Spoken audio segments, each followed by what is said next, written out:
In May 2026, reports of a severe respiratory outbreak aboard the MV Hantavirus cruise ship began to circulate.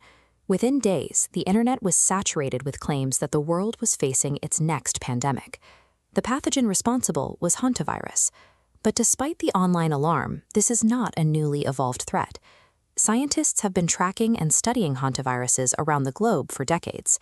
To understand the risk, we have to look at how the virus normally behaves. In nearly every case, standard hantavirus strains require direct exposure to rodents. They do not spread from person to person. A cluster of cases on a ship is unusual because of the specific strain identified in those patients, the Andes virus. On this map, the Andes virus is found almost exclusively in South America.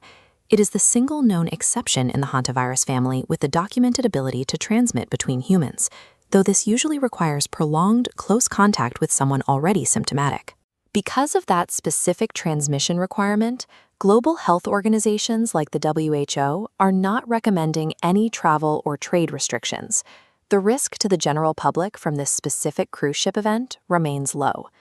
While the headlines focus on deep-sea travel, most infections occur much closer to home, lurking in backyards and storage sheds. Hantaviruses are a family of RNA viruses. In the wild, they are carried by various species of rodents who harbor the virus without showing any symptoms. In the Americas, the most common carriers are the white-footed mouse and the deer mouse, found across vast stretches of North America. You cannot catch this from your pets. Dogs and cats do not carry the virus, even if they catch an infected mouse. The real threat is the mouse's waste. Infected droppings dry out and break down into microscopic aerosolized particles. Disturbing that dust in a closed space means you inhale those viral particles directly into your lungs. Catching hantavirus is strictly an environmental hazard. It relies entirely on you sharing physical space with rodents, rather than crossing paths with a sick human. If someone is exposed, the early symptoms are dangerously deceptive. A patient develops a fever, muscle aches, and fatigue, signs mimicking a typical winter flu. The critical danger threshold arrives a few days later, marked by the sudden onset of shortness of breath. In hantavirus pulmonary syndrome, the virus attacks blood vessels inside the lungs, causing them to leak fluid into the air sacs, physically blocking your body's ability to absorb oxygen. There is also a second variant called hemorrhagic fever with renal syndrome. Found primarily in Europe and Asia, this version attacks the kidneys instead of the lungs. In either case, the medical reality is stark. There is no targeted antiviral cure for hantavirus and no approved vaccine available to the general public. When severe HPS cases reach the hospital, doctors rely entirely on intensive supportive care. They keep the patient alive using supplemental oxygen, intubation, and advanced ECMO machines while the immune system fights. Because medical intervention can only support the body, not cure the virus, preventing that initial exposure is the only true defense we have. Public health experts break that prevention down into a simple 3-step methodology: seal up, trap up, and clean up. The greatest risk of exposure happens in environments that have been left alone for long periods. Closed-up cabins, barns, and undisturbed sheds are common nesting grounds for rodents.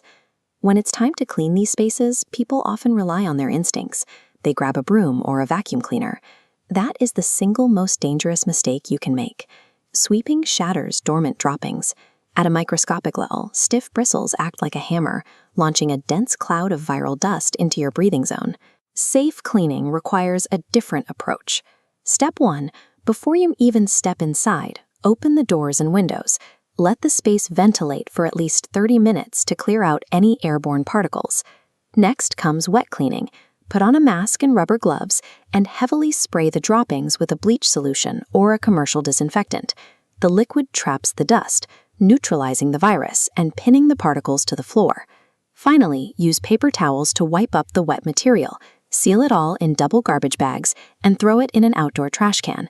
Taking 10 extra minutes to properly ventilate and wet clean a shed can be the difference between checking a chore off your weekend to-do list and a visit to the ICU.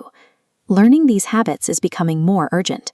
As human development expands further into wild areas, our populations are increasingly overlapping with rodent habitats. The 2026 cluster highlights the rare transmission profile of the Andes strain, which remains an outlier compared to the way most hantaviruses behave. Hantavirus is a serious threat, but it is a preventable environmental hazard. Provided we respect how it spreads and handle rodent spaces with basic scientific precautions, we can keep ourselves safe. Help us combat online misinformation by sharing these practical facts with your friends and family.